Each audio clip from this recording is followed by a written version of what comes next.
We are back on Morning Line. Our guest is Richard Tarpey. He's an economist, a professor at MTSU. And have you gone and had to have some work done on a vehicle or something where you were nailed by the supply chain issues? Supposedly those big cruise ships that are off the coast of California has started moving a bit, but it's still backed up. I have a friend right now whose vehicle, for whatever reason, out of the blue, 2 years after she's bought it, now the back trunk just keeps popping up and beeping, beeping, beeping. They can't get it down. They've taken it to the dealership.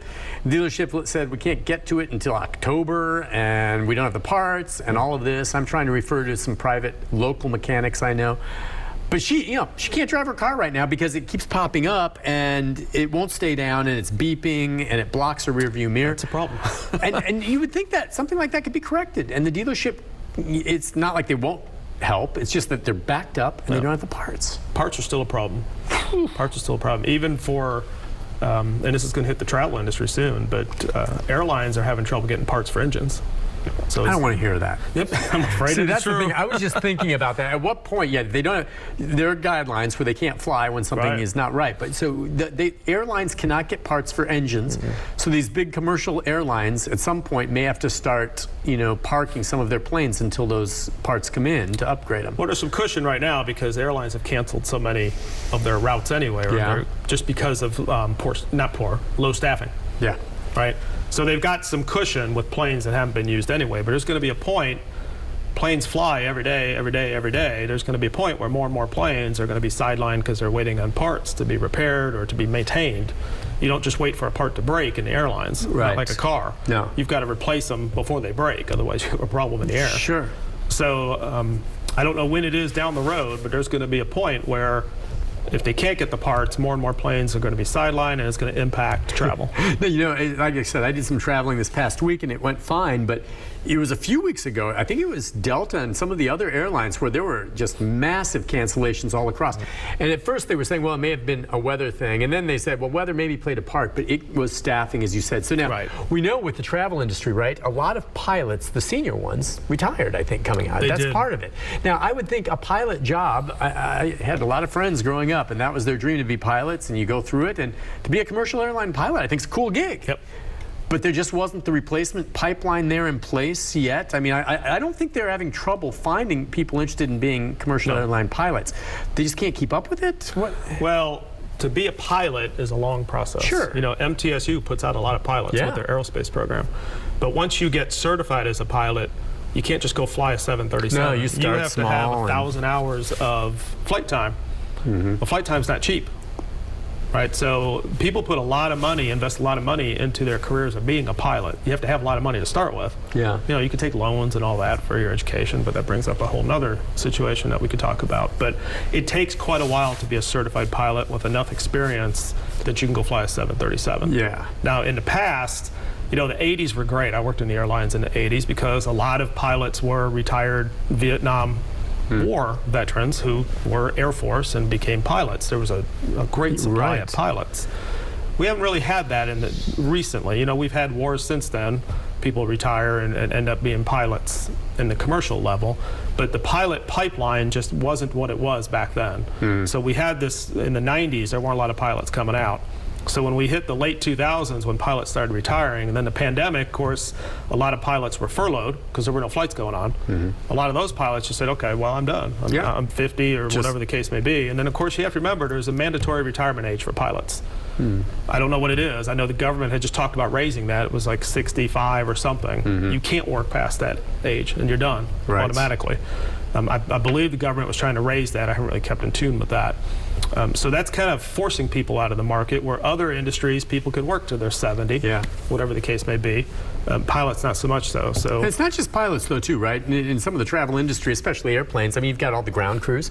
You've got the ones that are working behind the counters for the different airlines. You have TSA agents. I don't know all of them in general, just maybe, shorter-handed. It's affected just about every single field I can think of has been affected where they cannot find qualified applicants. Even in fields where you would think that is a desirable place to work, maybe the money could be better, but at least it's a big difference.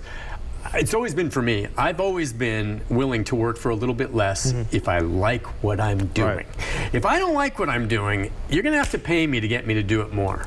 right? And so I don't know, but even in fields that I think are more appealing, be it a pilot or even in some of the TV news stuff we do, it's a neat job. It can be. It's harder to find people right now. It just is. Well, again, the labor force has shrunk. Okay. You know, we had so many people before pandemic. We had the baby boom retirement that's going on. We had people that choose not to come back. We don't have the same number of people able to work than we used to have. Okay. So again, you touched earlier about loans and borrowing. I wanted to hit on that. So, okay, we know interest rates going up, so it costs more for everyone, I guess, to borrow money. Sure. But then, you see a lot of those ads on TV, or, you get the loan companies, you can go, title of your car or whatever, put that. And it just seems to me like those businesses are booming. And I know the companies that run them, and I know some people who are in them, are making quite a living. It's very, very lucrative. I think going to these types of places, it's pretty high risk for some of these individuals. But you see it booming right now. Yeah. People are borrowing like crazy, right? They are. Even with this interest rate. So how does that play out? If we have all these people getting into debt, I'm guessing some of them are going to default, or they're not going to have the money. A lot of the people that are borrowing are the ones, at these higher interest rates at these businesses can't afford to pay that back, or if they do, they end up getting their wages garnished, their car taken from them, other possessions they go after. Well, the target market is going to be people who are not making as much money. Yeah. Because people who are making money are not going to go to one of those places for a 1 week loan. No. Don't need to. If the people middle class need money, they can go get a loan at bank, home equity line, whatever the case may be. But people who can least afford it are the ones that are targeted by those businesses. Yes. And if you look at some of the interest rates, those companies are very creative to get around the usury laws to not charge more than is allowed. But people are still paying 18, 19% when it comes down to it for a 1 week loan. Right? And then what happens is they spread that out, and then if they can't pay it, they tack another loan so on it keeps top, growing, another loan on top, and next thing you know, you're in for 20 grand. Yep. And then you can hardly ever get that paid off. It's like a credit card. It's like a credit card. Right. It is a credit card. If you think about it, that's all it is. It's a really cash advance on a credit card. Exactly. It's like, a lot of people, if you can get a credit card, and these days just about anyone can get one, I guess. Is that much different if these folks were to apply for a credit card, just run up credit, as opposed to going to one of these, brick and mortar stores to get a loan? Well, the difference is you usually have to put your title to your car up or something. Yeah. So when you go to the brick and mortar stores, you're going to lose something. Credit card, eventually, if you can't pay it, you have to file bankruptcy. Right, so it's a little different. You have a car, you may not lose your car in bankruptcy court. You may get your debts discharged, and then of course you've got this mark on your credit report for, I think it's 7 years, and you're going to have a tough time getting a credit card. But these brick and mortar stores, you're going to lose your car or whatever it is you put up for collateral up front. Right. And people who take these loans and they're trying to pay something because they had a car bill maybe they couldn't afford. Well, if they lose their car, they can't get to their job. They can't get to their job, they lose their job. Right? So it's just now a cycle of, I'm going to end up having no job, no money, and I'm going to be really in trouble. Yeah. I was just wondering how that plays out. So much of it's going on, and it seems like that's a whole other show we're going to do. That is. That is just a whole other show. All right, so as we sit here right now, moving forward, we touched on politics of it. How this is going to be an issue, whether a recession, if it gets better, how it plays. I have to figure the Fed knew, right, of course, when they raised interest rates, it was going to go toward this, but when we mentioned recession, just talking to you this morning, it changes my perspective of what this recession means, and that it's just different. If you're just going to define recession solely by a shrinkage of negative growth over 2 quarters, there can be legitimate reasons why you want that to happen. Absolutely. And so just saying recession, they had to know by raising interest rates, we were maybe going to look at a couple quarters of reduced growth, which is what they really wanted. And people don't understand that. No, they don't. I was reading an article just last week. There's some economists who believe we need to get unemployment up to about 10% to truly fix the economy. No politician on earth is going to go for that. No. Not with elections coming up, certainly. Yeah. Now, how would you get there? Just continuing to raise interest rates? You get interest rates up to 5-6% to where people are paying 9-10% on their mortgages. Yeah. The economy's going to slow down pretty quick. And then if you have that many people out of work, then they're going to be very upset about it and blame the politicians for it. Oh, so, yeah. And of course, no politician will go for. So what's No. the? So I'm sorry, I interrupted you. So where do you go from there? Then you're right. So no politician's going to go for that. Maybe that would be the solution to get us out of it. So what's the other solutions? So raising interest rates slowly is really all you've got, right? So you have to control the money supply to control demand. All right. In the early 80s, that's exactly what Paul Volcker did when he got into president of the Fed. He jacked interest rates quickly. And that's when in the 80s we had those interest rates that were double digit. Well, unemployment went up quickly.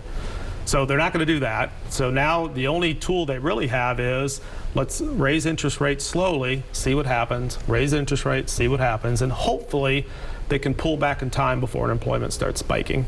It's all a guessing game. Yeah, gosh. That's what it is. You know, one thing we have noticed is gas prices have come down. Well, as many politicians claim credit for that, I know. Well, at the end of the day, demand has caused that. Demand has gone down, so prices have gone down. It's got really nothing to do with releasing oil out of the strategic reserves. That doesn't do anything. I know. What's happened is demand has gone down. People who were paying $5, $6, $7 in California a gallon said, hey, I'm not going to take that little trip. Demand went down for gasoline. Prices went down. That's how it works. It's always worked that way. And the prices had gone up because demand was so high. Demand was high, and the supply there were some supply issues, weren't there not? I mean, we know what's happened with Ukraine in the world sphere. A lot of it, I said all along, it's funny, you know, President Biden was taking a beating for the gas prices going up.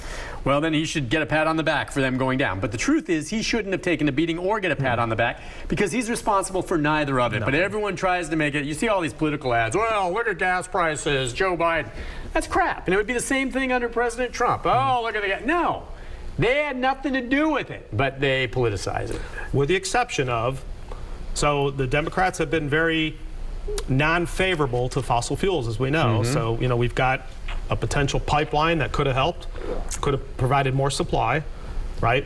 Nobody right now is going and saying, I'm going to build a new refinery because of the political hit they'll take. So we actually have less refineries in the United States than we had back in the 90s. Refineries have gone out of business. If without a refinery, all you got's a barrel of oil.